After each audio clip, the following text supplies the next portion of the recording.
तो बच्चों अभी हमने इंडिविजुअली जो एसी सर्किट में लगाया था आर, फिर एल, फिर सी, ये रेजिस्टेंस आर था, ये इंडक्टर था एल और ये था capacitance C.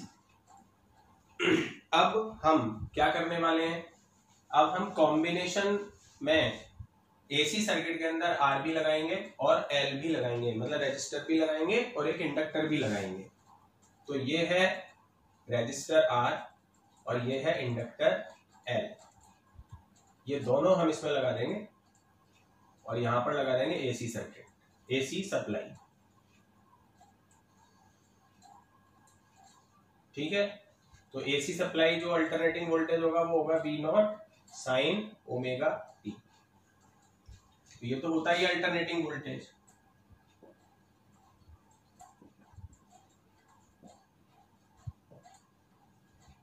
V is equal to V naught sine omega t, ये आप लिख दोगे ऐसे का ऐसा। इसके बाद क्या करोगे कि R और L जब आपने यहां लगा दिए और ये आ गया, तो इसके बाद अब आपको फेजर डायग्राम से इसको सॉल्व करना होगा। हमने फेजर डायग्राम एक्चुअली पढ़े ही इसीलिए थे क्योंकि आगे आने वाले कॉम्बिनेशंस को हम उसके अकॉर्डिंग सॉल्व कर सकें। तो मैं यहाँ पर अब दोनों का एक साथ कैसे फेजर डायग्राम बनेगा वो मैं दिखा रहा हूँ आपको। ये एक्स एक्सिस, ये वाई एक्सिस, और यहां से हम बनाएंगे ये V नॉट आर। देखो एक तो रेजिस्टर लग रहा है और एक इंडक्टर लग रहा है, तो रेजिस्टर पर जो पीक वैल्यू है वोल्टेज की उसको हमने V नॉट आर मान लिया, और इंडक्टर पर जो वैल्यू होगी पीक वैल्यू अल्टरनेटिंग वोल्टेज का जो ड्रॉप होगा वो होगा V0L। तो V0R और I0 ये आपको एक ही डायरेक्शन में बनाने हैं, क्योंकि आपने जब इंडिविजुअल R लगाया था तो आपने देखा था कि जो फेज डिफरेंस है वो 0 है, phase difference between V and I 0। तो यानी कि V और I एक ही डायरेक्शन में होते हैं कब, जब हम रेजिस्टर की और करंट की बात करते हैं। तो रेजिस्टर की पीक वैल्यू और करंट की पीक वैल्यू एक ही डायरेक्शन में ओमेगा टी एंगल पर आपको बनानी है।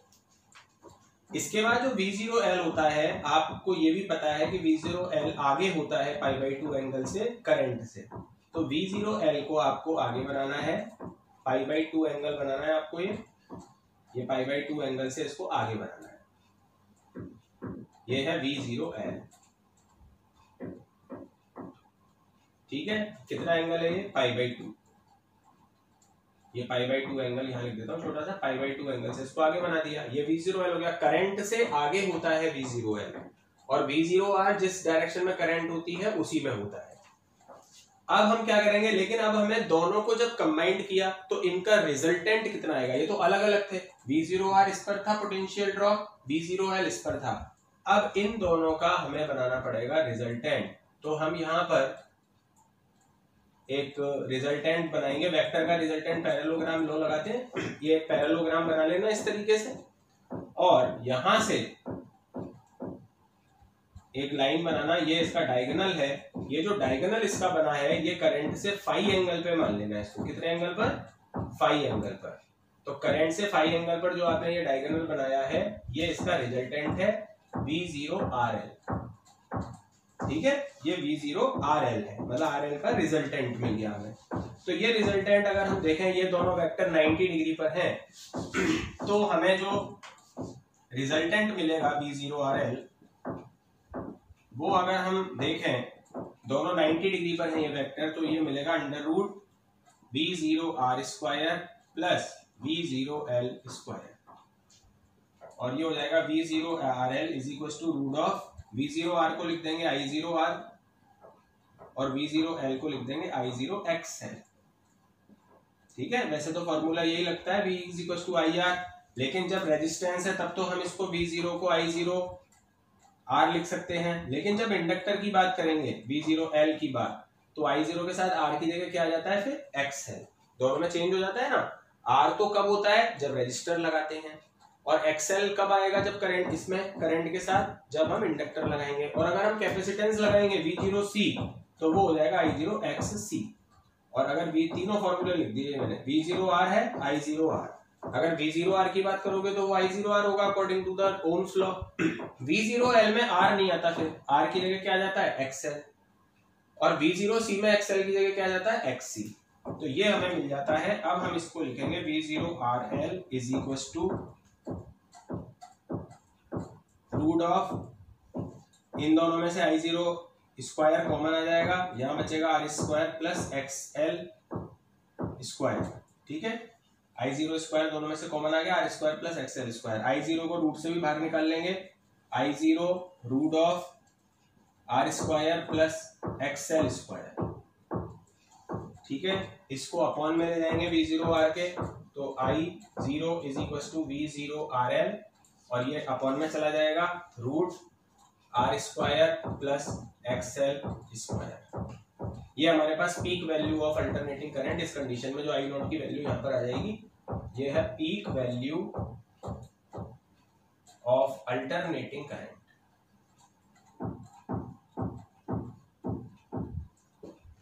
ये हमारे पास आ जाएगा।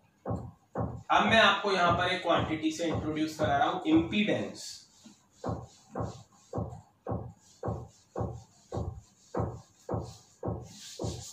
तो अब देखेंगे हम ये इम्पीडेंस क्या होता है। इम्पीडेंस मतलब Z।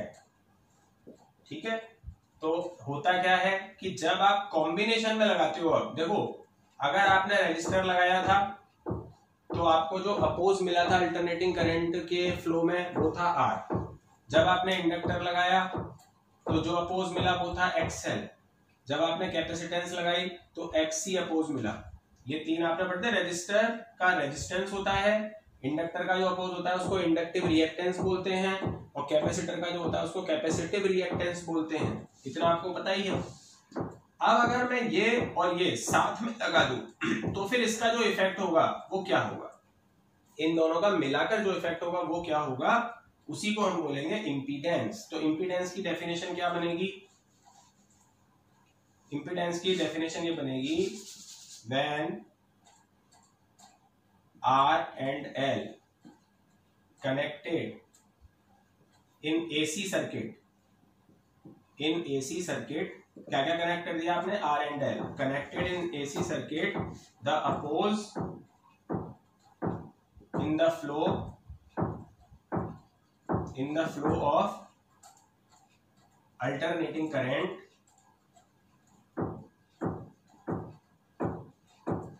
is called impedance Z। ठीक है, इसी को बोलते हैं इम्पीडेंस है Z। अब इसका फॉर्मूला कैसे निकालेंगे, ये पीक वैल्यू से निकलेगा। करंट की पीक वैल्यू कितनी है, ये है I not is equal to V not RL upon root of R square plus XL square. इसको हम लिख देंगे V0 RL अपॉन Z। इसके अपॉन में हम क्या लिख देंगे, Z। और ये जो Z है इसका फॉर्मूला यहाँ तैयार हो चुका है, R square plus XL square. आप चाहो तो XL को L ओमेगा लिख सकते हो, तो ये हो जाएगा root of R square plus इसका स्क्वायर कर दोगे L स्क्वायर ओमेगा स्क्वायर। ठीक है, ये होती है इम्पीडेंस। इसी को हम बोलते हैं इम्पीडेंस ऑफ द सर्किट। यह नाम बस चेंज हो गया।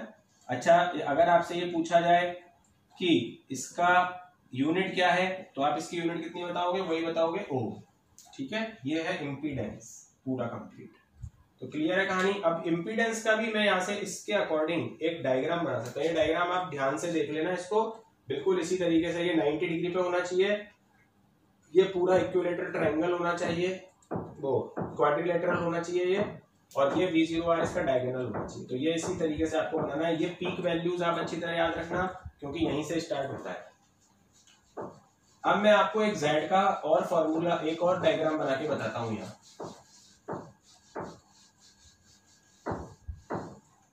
देखो, यहां से Z का एक डायग्राम और मैं बना रहा हूं। ये देखो, ये फॉर्मूला है Z का। इसका मतलब इसका डायग्राम कैसा होगा, R इधर होगा, XL इस एक्सिस पे होगा, ये XL हो गया,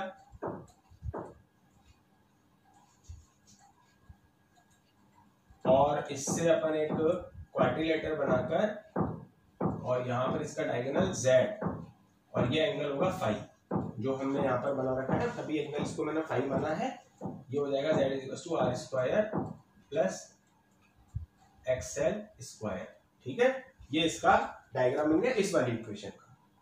ठीक है, अच्छा अभी जो मैंने आपको एक फेजर डायग्राम बनाया था उसमें देखो V नॉट आर इधर लिया था मैंने, I नॉट इधर लिया था और V नॉट L इधर लिया था, और इन दोनों का डायगोनल ये था V नॉट आर एल, जो कि कितने एंगल पे था, फाई एंगल पर।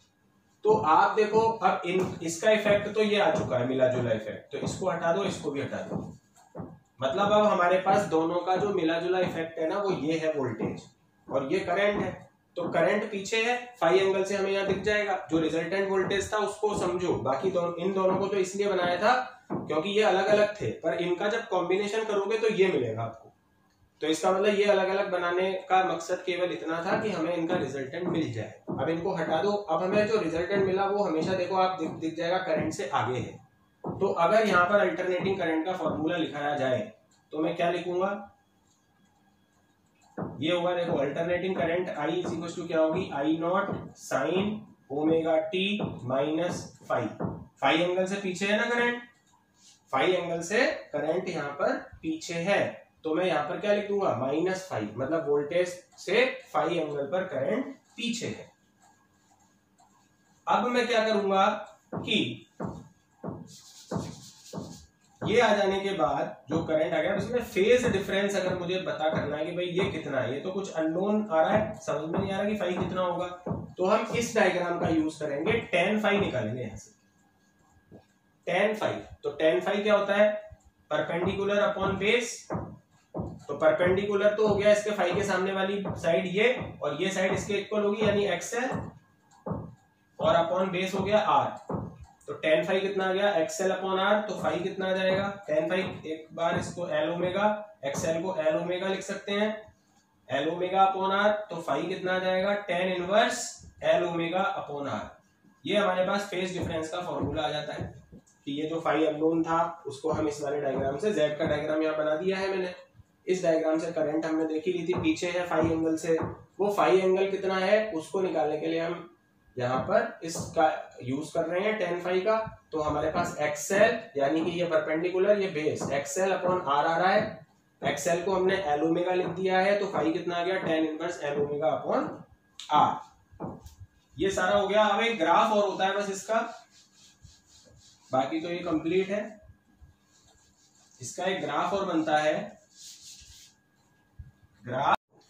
तो बच्चों इसमें जो ग्राफ है बिटवीन V और I एंड टाइम, वो मैं आपको बता रहा हूँ। V और I अपन इस एक्सिस पे ले लेंगे, टाइम इस एक्सिस पे ले लेंगे। टाइम को हमने डिवाइड कर दिया 0, T/4, T/2, 3T/4 और T। और ये V का ग्राफ तो वैसा ही बनता है जैसा हमेशा हम बनाते हैं, चेंज केवल I का ग्राफ होता है। I जो है वो पीछे है फाई एंगल से, और ये जो फाई है ये 0 डिग्री से बड़ा होता है और पाई/2 से छोटा होता है। यहाँ पर ये बात ध्यान रखना, इसकी वैल्यू 0 डिग्री से बड़ी। आपने डायग्राम भी देख सकते हो, फेजर डायग्राम में आपको क्लियरली दिख जाएगा कि जो V नॉट RL था उससे पीछे है I नॉट। तो ये जो एंगल है फाई, ये हमेशा 0 से बड़ा होता है और पाई/2 से छोटा होता है। तो इसके अकॉर्डिंग अगर हम ग्राफ बनाते हैं तो बच्चों ये ध्यान रखना कि इसका मतलब ये है कि जो करंट है वो फाई एंगल से पीछे है वोल्टेज से। तो वोल्टेज से पीछे होने का मतलब है कि वोल्टेज यहाँ 0 हो रहा है तो करंट यहाँ 0 होगी, थोड़ा देर बाद, थोड़ा टाइम बाद 0 होगी। ये है पीछे होने का मतलब। यहाँ पर वोल्टेज मैक्सिमम हो गया तो करंट यहाँ पर मैक्सिमम होगी। ये करंट का दूसरा पॉइंट बना दिया मैंने। यहाँ पर 0 हुई वोल्टेज तो करंट अब यहाँ से आके थोड़ा देर बाद 0 होगी। फिर यहाँ पर मैक्सिमम हुई है तो थोड़ी देर बाद यहाँ पर मैक्सिमम होगी। यहाँ पर 0 हुआ है, यहाँ पर जाके करंट 0 होगी। तो आप देख रहे हो मैंने इसके सारे पॉइंट थोड़े थोड़े आगे लगा दिए। जो वोल्टेज के पॉइंट है, यहाँ वोल्टेज 0, यहाँ पर करंट 0, यहाँ वोल्टेज मैक्सिमम, यहाँ थोड़ा देर बाद करंट मैक्सिमम। करंट की मैक्सिमम वैल्यू वोल्टेज से थोड़ी कम रखना। अब आप इन सारे पॉइंट्स को मिला दो तो आप इसका ग्राफ, आपको ये करंट का यहाँ पर इस कंडीशन में मिल जाएगा। ठीक है, ये करंट का ग्राफ है। I is equal to I not sine omega T minus phi. ये हमारे पास अल्टरनेटिंग करंट का ग्राफ इस कंडीशन में मिल जाता है। और ये जो फेज डिफरेंस है यहाँ से यहाँ तक का, जो कि π/2 से कम है और 0 से बड़ा है, ये है फाई। 0 यहाँ पे होता है, π/2 यहाँ पे होता है, लेकिन इसके बीच का है ये, यानी कि फाई की वैल्यू 0 से बड़ी और π/2 से छोटी है। तो हम इसको ये पूरा नहीं मानेंगे। अगर ये पूरा मान लेते और ये ग्राफ यहाँ से निकलता, मान लो यहाँ से निकलता है ये, तो फिर पूरा π/2 हो जाता, पर इसलिए हमने इसको बीच में से निकाल दिया। बीच में से निकालने का मतलब फाई की वैल्यू π/2 से कम है। तो ये ग्राफ आप ध्यान से देख लो, ये देख लो, इसको आज रिवीजन करो। RL के बाद अगले वीडियो में आपको RC सर्किट पढ़ाया जाएगा।